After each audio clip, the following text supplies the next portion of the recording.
Thank you for joining us on our journey here to preserve the history of mixed martial arts. When I wanted to take on this project, I needed help. I brought in one of my favorite matchmakers, Miguel Iturrate, and the MMA detective, Mike Davis.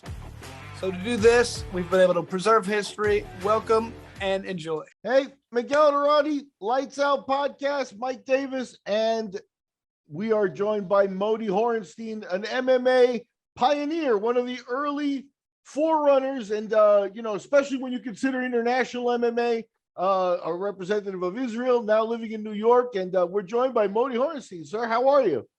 I'm very good. How are you? Excellent. Moti, definitely an honor to have you. I'm going to turn it over to Mike Davis. He's the MMA detective, and he's been on the case, let's call it, So he's going to take us through your early career. We're going to try to get to know you like beyond the UFC. People remember those fights, but we want to get to know you. So, Mike. All right. Yes, so, Moti, my first introduction to you was actually watching you on ESPN. There was a local event, Shidokan. It was like a big tournament held by some of the big wigs from the stock market here in Chicago, as well as coordinated by some members of the Chicago Police Department. And they invited people from all over the world, although it was kind of Chicago-centric. And you guys competed with each other at Shidokan. Why don't you let our audience know exactly what Shidokan was and your experiences with them, because it was special. Yes, sir. So first of all, I think that Shidokan was one of the pioneer system of Ultimate Fight. Yes. In the regular, the preliminaries, in usual, we fight two rounds, 2-round karate, 2-round kickboxing, Muay Thai, and 2 rounds, no, like 5-ounce gloves, no rules.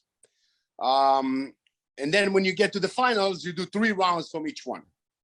Obviously, I came from I was the outside because they did Shidokan. I never did Shidokan. And what my challenge in usual in my life is always challenge myself and go to different style and compete there and see how do I stand against that style. Now, of course, I have to really work hard on, you have rules. So I have to control myself, if it's, so, it was time that first pay-per-view events, and you had to fight, like, I'm talking about 6 fights, 7 fights a day with that 6 rounds before you get to the last round finals, that you fight for the first place. That's going to be 3 rounds, the last fight. So you're talking about starting 9 o'clock in the morning, and you're not finished until the live show is only 8 people that win all day long. And now they go to fight for the tournament. So then you have tournament, like you go against the first, then you go, whoever win goes together, all the way to the first place, like any tournament.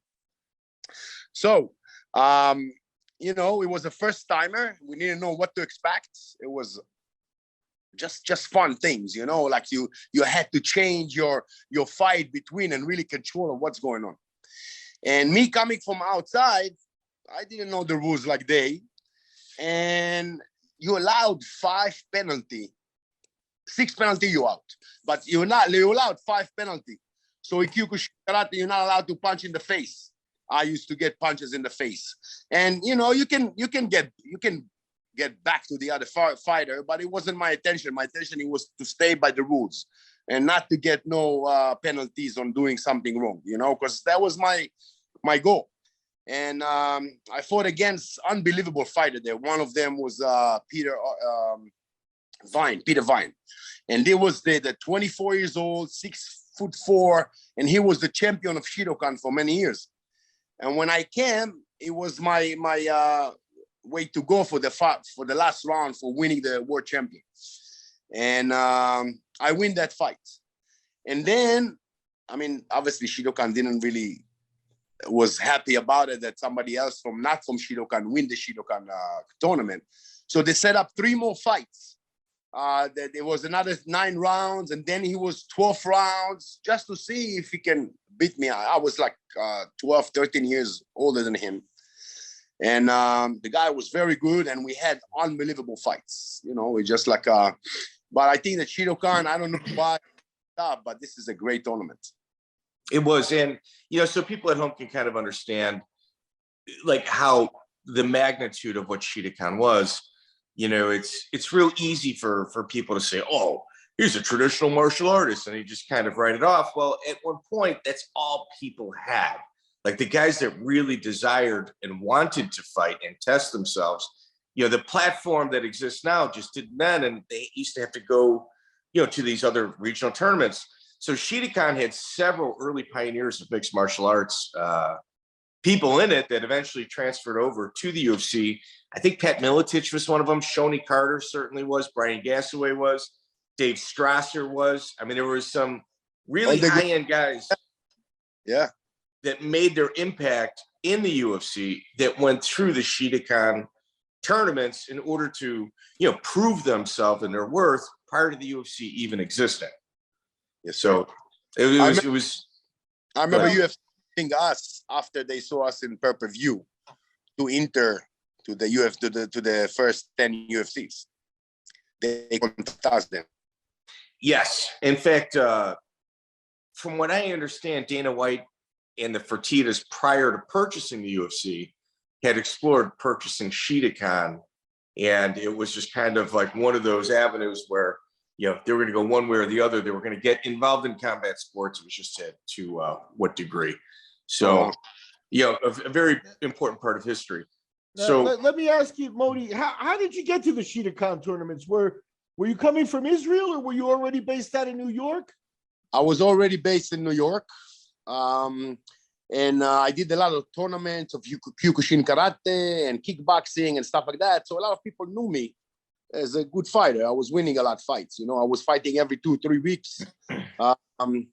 It was funny because you get hurt and then you say, "I never fight again." And then you get another call. You have a fight in 2 weeks. And then you're like, yeah. No money, no nothing. And you just go and go crazy.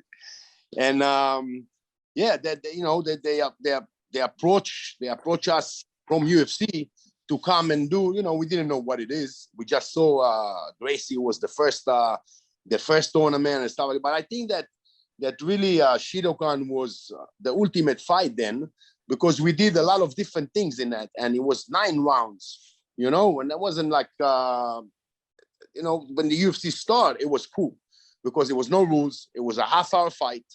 The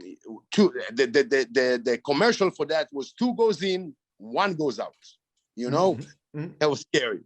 So when my first fight, I was standing in front of Mark Coleman. I was like, wow, look at that, huge guys. And it was 265. I was 220, 225, something like that. And hey, we just get out of it. We got crazy and we got in. Then I got Mark Kerr. Then I got.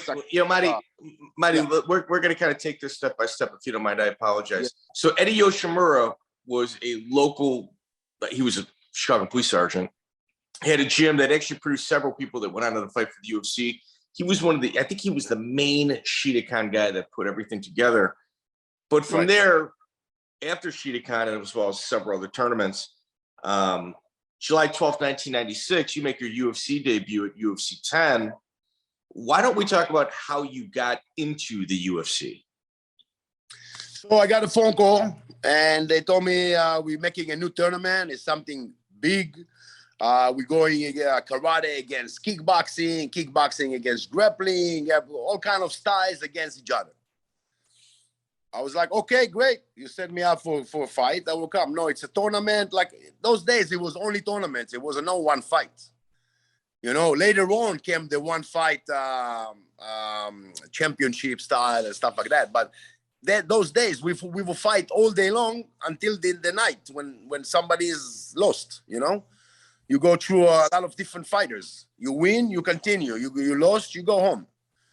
So it was interesting then when it just started, So when you got the draw with Mark Coleman, well, first and foremost, the rumor was that the UFC owner, Bob Myrowitz, his wife was the one that asked her husband to allow you into the tournament.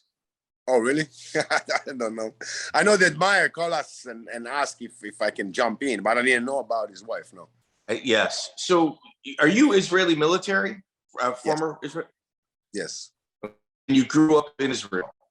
Yes, sir. I came here in '89 in just for 2 weeks vacation, and then I liked the place and I stayed. Oh, that's interesting. So Mark Coleman, you're advertised as a 3-time Israeli karate champion, and obviously the Shidokan tournament in Chicago that you had won. Going into that fight with Coleman, what were your thoughts?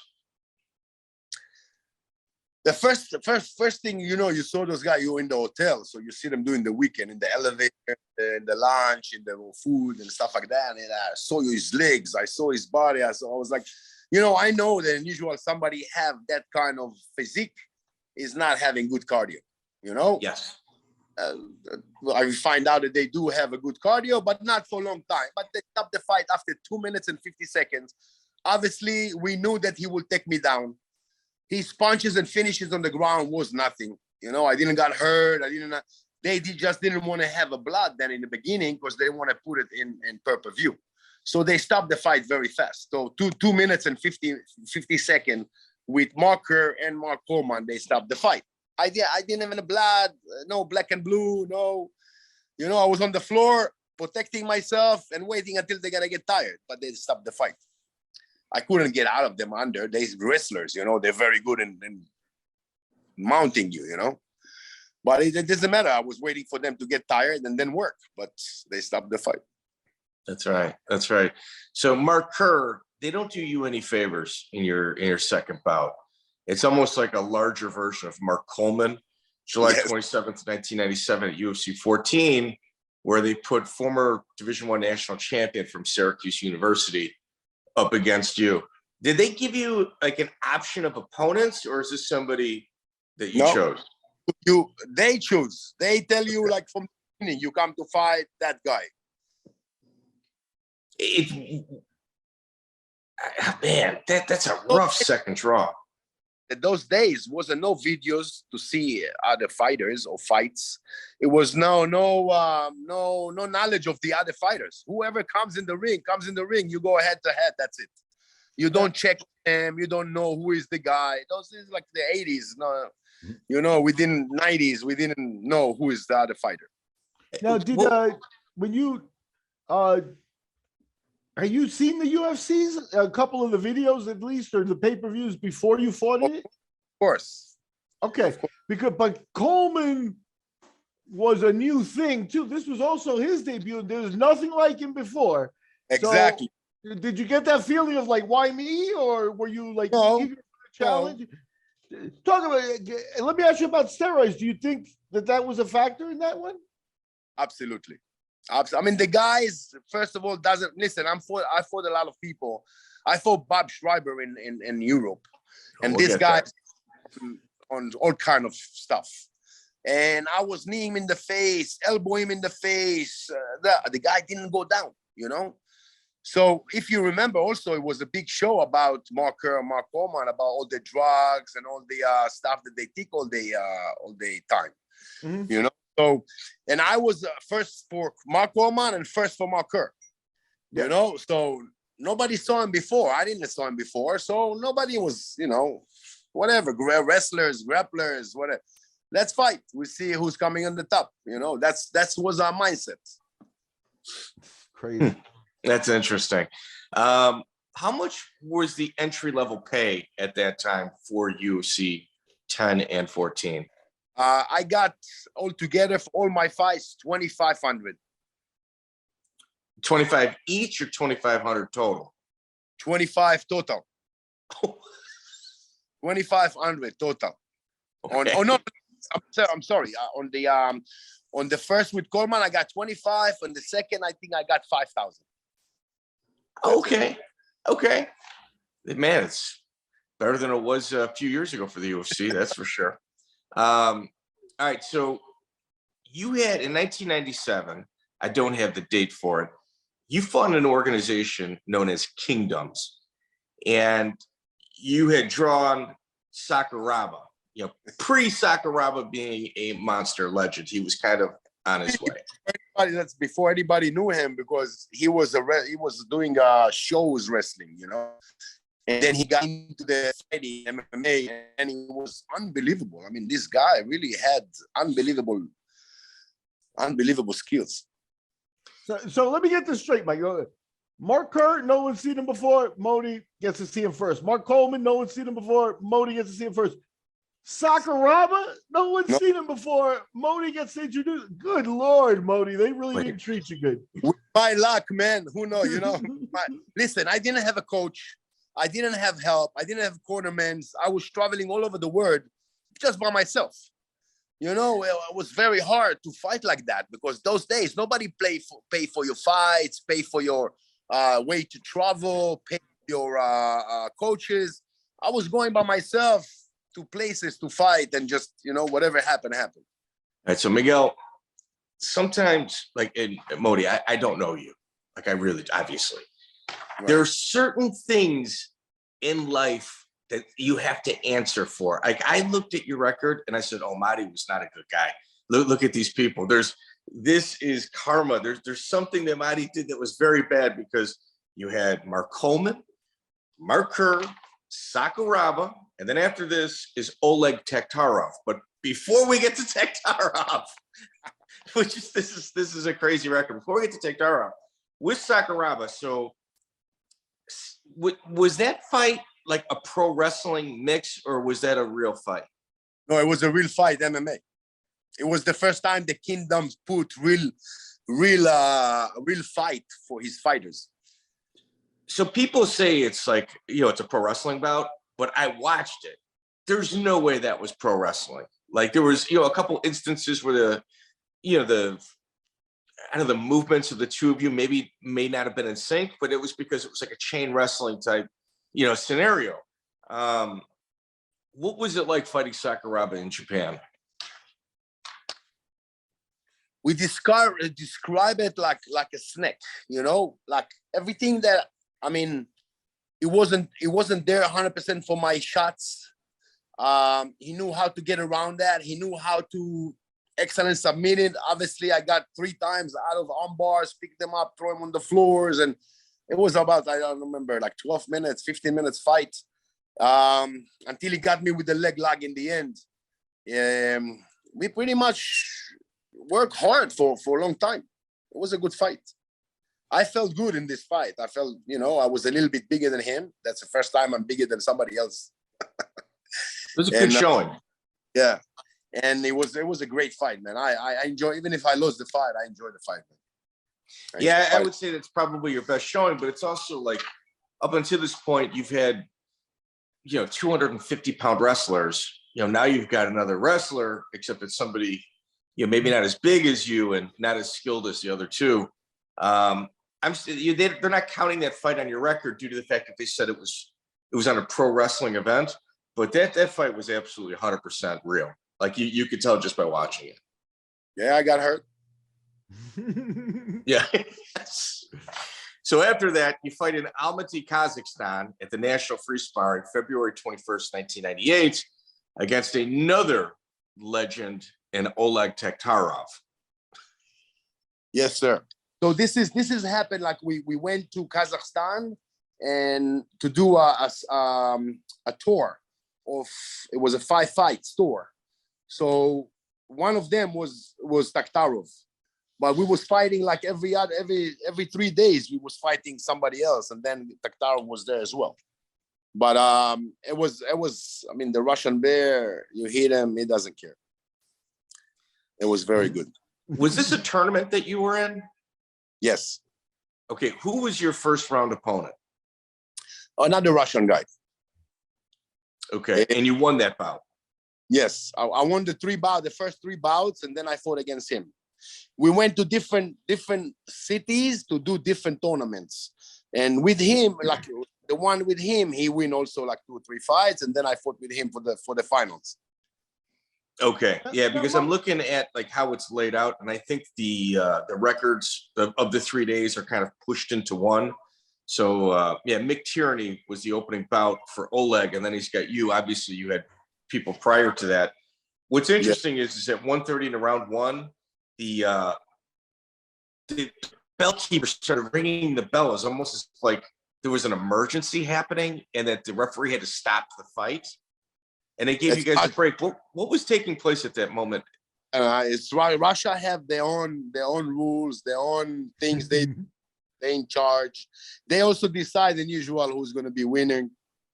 It's hard to fight there. Now, let me ask you, around this time, there were a couple of MMA events that took place in Israel with Russian ties.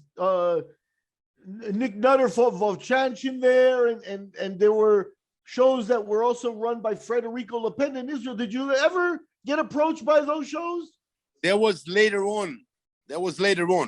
Okay. Not in the beginning. I got you. Okay. That was after we brought the IAC and we make the fights in Israel. We did the biggest show in Israel, like brought fighters from here in Nokia, which is the biggest place in Tel Aviv. We did the biggest fights over there. We brought some fighters from here. Okay, let me hand it back to Mike. I wanted to ask about those old. So Moti, the thing about those events in Israel is they used to bring in a lot of Russian fighters, and it was almost like a home field advantage for the Russians fighting in Israel because of how many Russian populated, how many Russians live in your country. Yeah, a lot. It was about, I think, 15 years ago that they opened the border for all the people in Russia that have problems and stuff like that to come in, and they helped them. It was a big movement. Yes. So in the overtime period with Oleg, which is incredible for you even to get that far, he gets you in a knee bar. And you start yelling, but you refuse to tap. How tight was that? Tight, like you feel like it's about to pop. It's like it's about to pop. You know that feeling? Yeah, you didn't want to tap though, huh? The legs and you feel like the ligament on the ankles going to, it's almost there. That's his specialty too. I mean, leg locks and foot locks. Sambo. He's a sambo. Yeah, guy. You had to be carried from the cage. How was the recovery process? 3 days. 3 days. My ankle twisted a little bit, but it was okay. I was able to walk with it after a day. Really? Yeah, that's wild. Stop the fight in time. Nothing happened to my leg. So you had mentioned a name earlier. Dirty Bob Schrijber, that's your fourth fight, and he's like one of our favorite fighters here because of just how many ridiculous situations that guy puts himself in. You fight at the Amsterdam Absolute Championship, October 25th, 1998. Dirty Bob Schrijber, how about, I know you guys fought twice. Let's just kind of stay on the first fight. Why don't you walk us through what happened? Because this is a must-watch fight for any MMA fan. Crazy. So, I came to, I never checked who's my fighters because it wasn't time for that yet. Those days, you didn't know. And I knew that he's the champion of Europe. So we came over there and we started. It was a 1 round, 15 minutes, the fight. We started the fight. It was an awesome fight, man. Elbows, like knees to the face. I got, like, really, he's on top of me, I'm on top of him. It was like going for crazy time. I think it was the minute of maybe 12 minutes to the fight or something like that. He hit me in the groin hard, man. I fell right down. And the referee stopped the fight for that time, let me recover. And the guy couldn't wait for me to get up. So he came in and as I on the ground, kicked me in the face when I holding my groin. So the referee stopped the fight, and I have no idea what happened there. And I guess that they give him the fight or something like that for in my first fight, or they I don't remember what was there, but I got hurt on my groin. I was on the ground, and he came from the side and kicked me in the face when I'm on the ground. Miguel, hold up. Wait, Miguel, this is fantastic. So he literally takes a groin shot Marty literally takes a groin shot, needs his time to recover, and Dirty Bob is in the neutral corner. He gets this like cartoonish look on his face and runs over and knees Marty in the head while Marty's down. And then Marty obviously can't continue, probably from the groin strike. The knee to the head certainly didn't help either.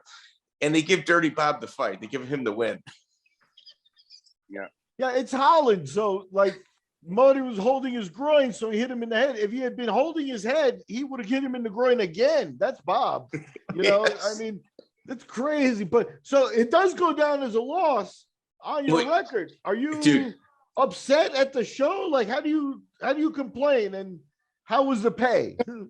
Can be upset, but they already determined the fight, and you can nothing to do about it. So it's like, okay, we're gonna come back to another fight. I have to fight him again, and then we come back again. Well, it gets worse. So let's go through. Like, so far, what we're describing is somebody that has fought absolute murderers. Like, you have not had an easy fight. So at one point, Bob, like in the beginning of the bout, Dirty Bob Schrijber lands an awkward punch, gets a standing 8 count. For Marty, allows him to stand up. There's a scramble afterward, and you're getting good on the ground. Like you're learning the ground and understanding just kind of the mechanics. You get a rear naked choke. Dirty Bob Schrijber throws his leg over the rope, so they made him break the submission. Yeah. I was like, what is that? I didn't even know about this rule, that he can touch the rope and then they stop it. What is that? It's awesome. So nobody knew about it until then. No. So when he gets the rear naked choke and the referee kind of breaks him up, Marty's corner jumps in to celebrate. We got the monkey off of our back. Bob finally won in one of these rule sets. And then they were informed, no, we're starting over. His foot was over the rope. and then Bob punches Marty in the back of the head so hard that his mouthpiece comes flying out. And no warning, no issues from the referee. He threw Bob received a warning for throwing elbows on the ground. I've got every foul, Marty. I apologize. I need to get through this. It's kind of therapy for that of myself. I'm apologizing. Bob tapped out, and Marty thought he won, but then it was like another escape. Then Bob is warned for an illegal head stomp, which Marty fully absorbed without getting any additional time to recover. Bob delivers a groin kick while Marty's recovering in the ground. Bob runs across the ring and kicks him in the head and tells him to get up. Marty's corner is telling the referee, this is crazy. This needs to stop. Please stop the bout. And then Marty decides not to continue. So it goes to a judge's decision, and Bob Schrijber is declared the winner. Listen, but that's happened every time you go to different country and different places, because not like that. Not like that. Well, keep in mind, Kazakhstan and 5 fights, before Oleg and stuff, every 3 days, that can't be easy, because at least in Holland, Kazakhstan, like the hotel, the food, everything is a little bit of a different world, at least, for New York or, like that stuff. Holland's a little bit, at least that's okay. But that treatment with the refs and judges, that's not fair, huh? Now, what was Bob like, though? What was Bob like afterwards, before? Like, did you talk to this guy? No, this guy was on fire. Like, you couldn't, like, his head was like this, his body was like that. He couldn't stand up straight. He was standing in front of the ring and cannot say. I was like, the face, like, you see a crazy, like one of those movies, I was like, wow, this guy is either sick or something is wrong with him. Look at him. Because I never saw him before, when I came over there, I see him shaking his teeth and hit himself in the face. And yes, wow, this is real. This is real. Okay. All right. So I'm going to say something that is pure opinion. This has nothing to do with reality or fact or anything of that nature. When you watch Dirty Bob walk in like from his entrance. He's got his like hands up.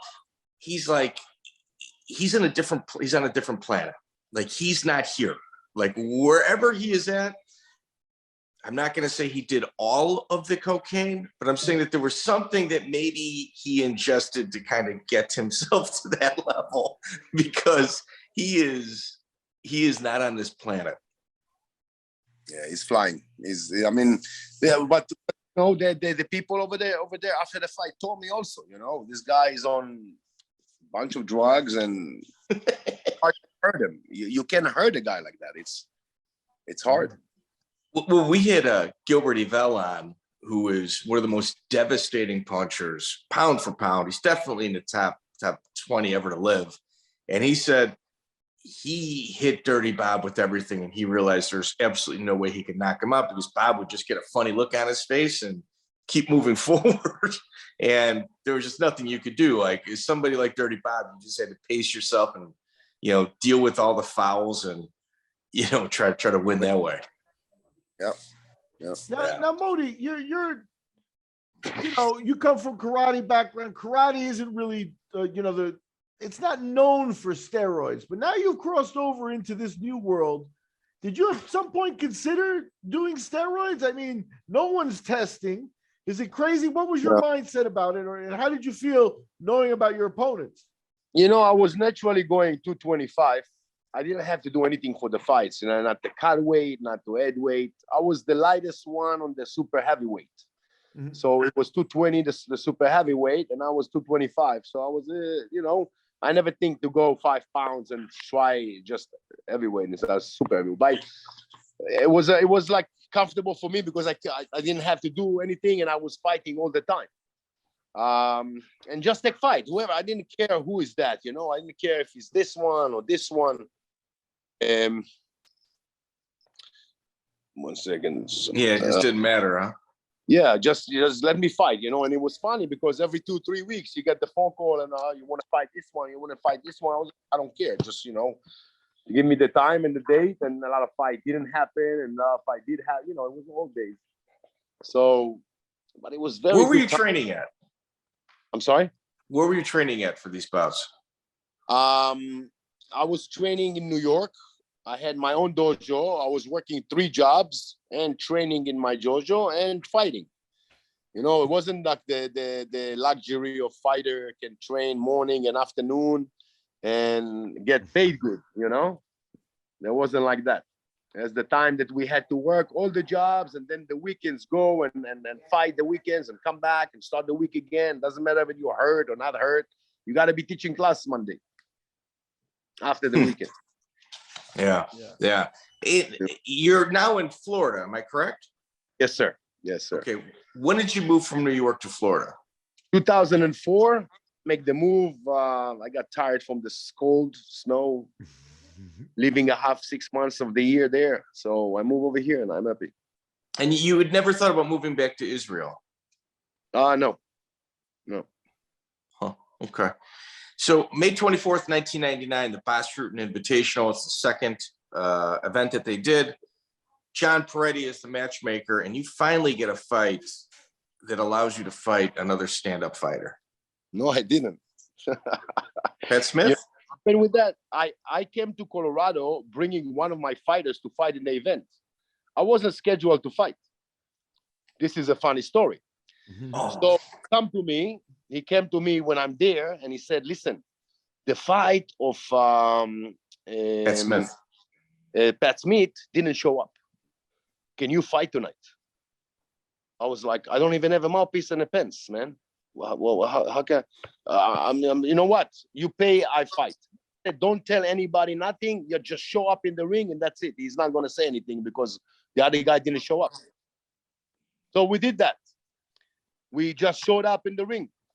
And the first fight, obviously, I didn't train for that fight. It's five rounds, 3 minutes in Colorado, which is, you know, that was, I was never trained there. Now I'm trained. It's 5 minutes, 5 rounds, 3 minutes Muay Thai rules. So me and him going, and I'm going in, and I see, like, you know, you have in your head the combination, how we're gonna go, and the air and the breathing and all that, and then you throw it out, and I see it's not good, and it's not, something was weird in that fight. You know what? Like, it wasn't me. A little bit slowly, a little bit, but again, I got the fight, and I got 5 rounds, and I win the fight. After that win, I got. Well, how did you win? Unanimous decision. It was all the way to the end. I knock him down, and I knock him out for one time. He cut my eyebrow with the head. They wanted to stop the fight. I begged not to stop the fight, and they didn't stop the fight, and I win it in the end. And then he went pissed off from the ring, and he went to the guy that make the fight. What's his name again? John Peretti. John Peretti. Yeah. So Peretti tell him, "What do you want? Another fight? You want to fight like style UFC with him?" He said, "Yeah, if I'm going to fight UFC with him, I will kill him in 2 seconds." He came to me, but I said, "You want to fight another fight with Patrick Smith, the UFC rules?" I said, "You guys pay, I fight." They pay me another fight. I jump into the ring. And Is this the same night? 30. Yeah, same night. Same night. Go ahead. It makes sense. Pat Smith is from there. Yeah. And Pat Smith also, on his resume, when he got to UFC, was a Shidokan guy. Yeah. I don't think that Pat Smith is Pat Smith. I don't know. think he was a it's some weird tournament name. But there's some, no, it's karate tournament. Saido or something like that, karate something before the UFC he did. Okay. So you guys fought twice that night. Yeah. But in the night that I'm not supposed to fight, I wasn't even coming to fight. I brought my fighter in. I wasn't ready. I mean, obviously, as I said before, we was fighting every 3 weeks. So I was always ready. I didn't have to get ready, you know, but that 10,000 feet up in the air screwed me up a lot. So what happens in the second bout? So the second bow, we bow. I go in. We're standing in front of that. Boom, roundhouse kick to the face, and he fell down and knocked out. You didn't see the second fight? I only saw the second fight. And I saw a very small clip of the ending. Right. So this is the second fight. This is not the first fight. The first fight is 5 minutes. It's 5 rounds, 3 minutes of Muay Thai. Muay Thai. That's why it's not listed anywhere. Okay, I couldn't find it. Yeah, I even I looked for the whole event, and I can only find a small little highlight on somebody's YouTube channel. Now, how was your conversation with Pat Smith after that?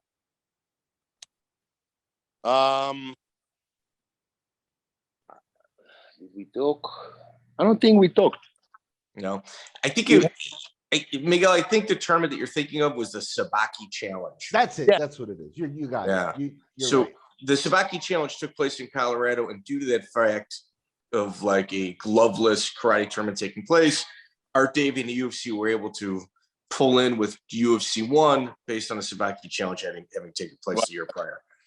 Now, Moti, you got Bob Schrijber. You know, Pat Smith wasn't exactly the most. You said he got angry after the Muay Thai fight. Was he going crazy? Not going crazy. Just went to right away and say, "Well, if it was that's not fair. If it was no rules, I will kill him."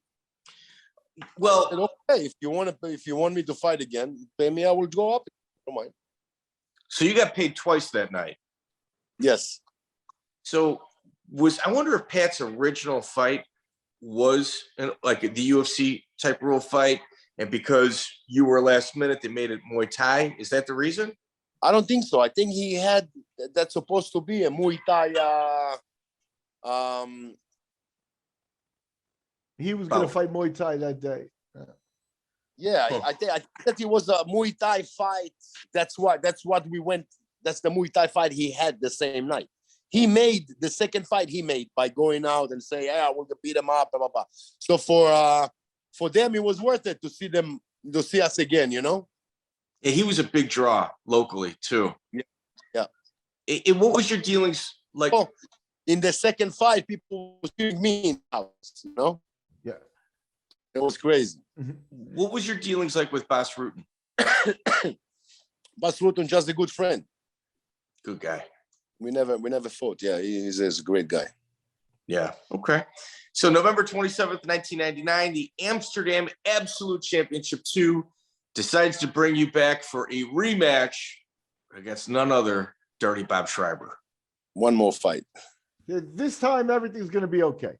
There's no doubt about that. So why don't you walk us through it? Yeah, but it wasn't a crazy fight like the first one. We both was watching out a little bit. We didn't go too hard.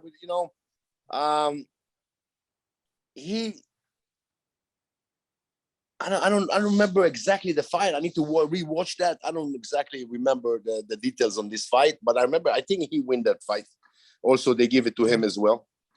Yeah, it said it was stopped in the first round with him winning. Yeah, I don't remember the fight. I need to I don't know if I even have the video for that. In those days, it wouldn't. We don't have videos for the fights. We didn't have anybody that can take the video. It's not on the internet. Like that fight, I looked exhaustively for. I couldn't find it. I went everywhere for it. The first one I have some parts of that, but somebody made me. But the second one I don't have. Okay. Too Hot to Handle.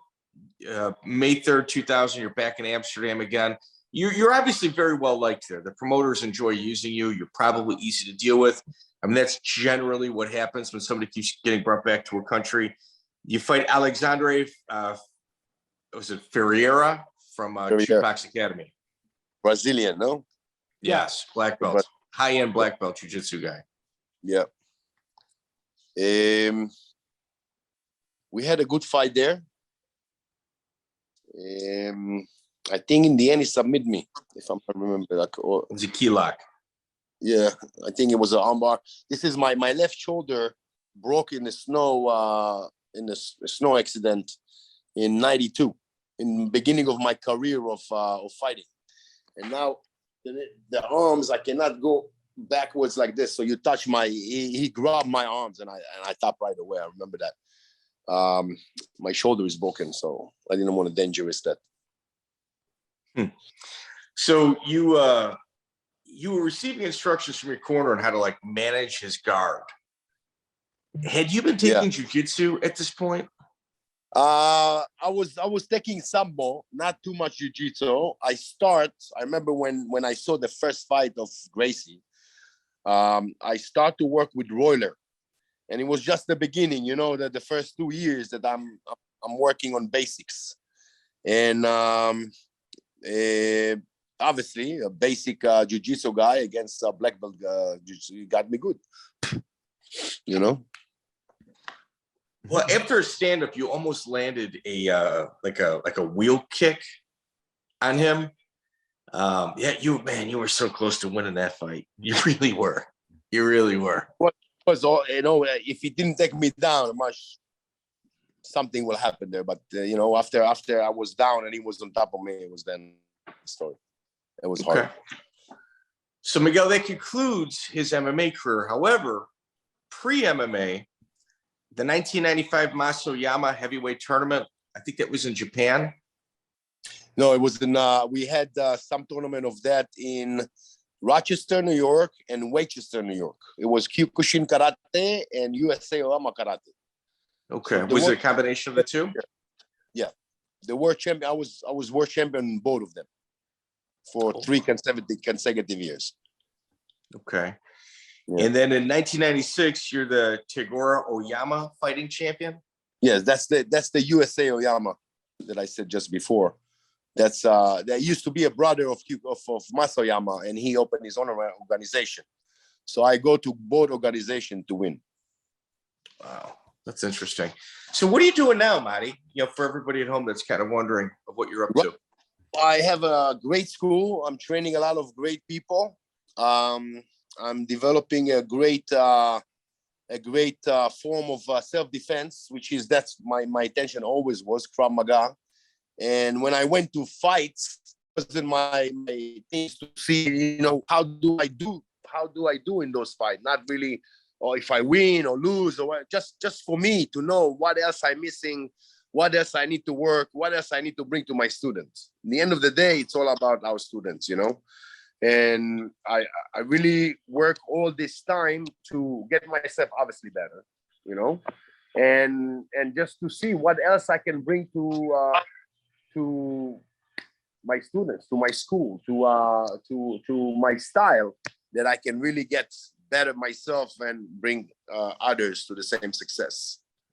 What's the name of your school? Moti Horenstein's Krav Maga MMA. Okay. And what city is it in? This is in North Miami Beach, Florida. Gotcha. Now, let me ask you, like, obviously it's been great talking to you, and you seem like a cool guy that doesn't have a lot of regrets. You know what I mean? But yes, sir.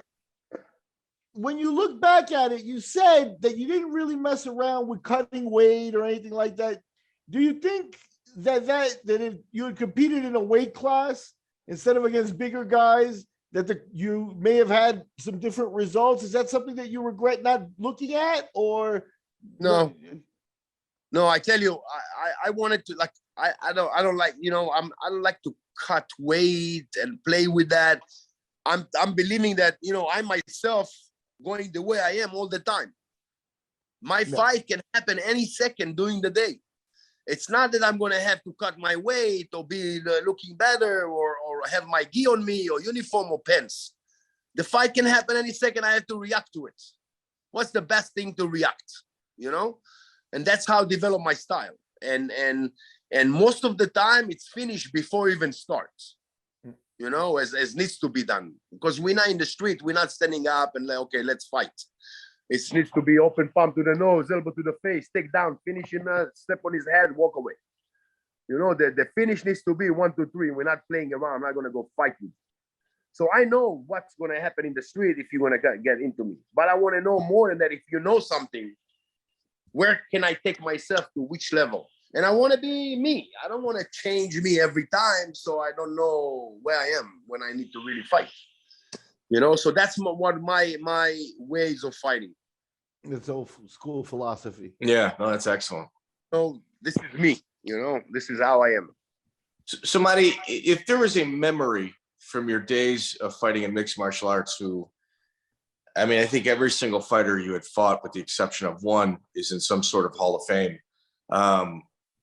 What advice would you, or what memory do you take away that's the most, the best for yourself?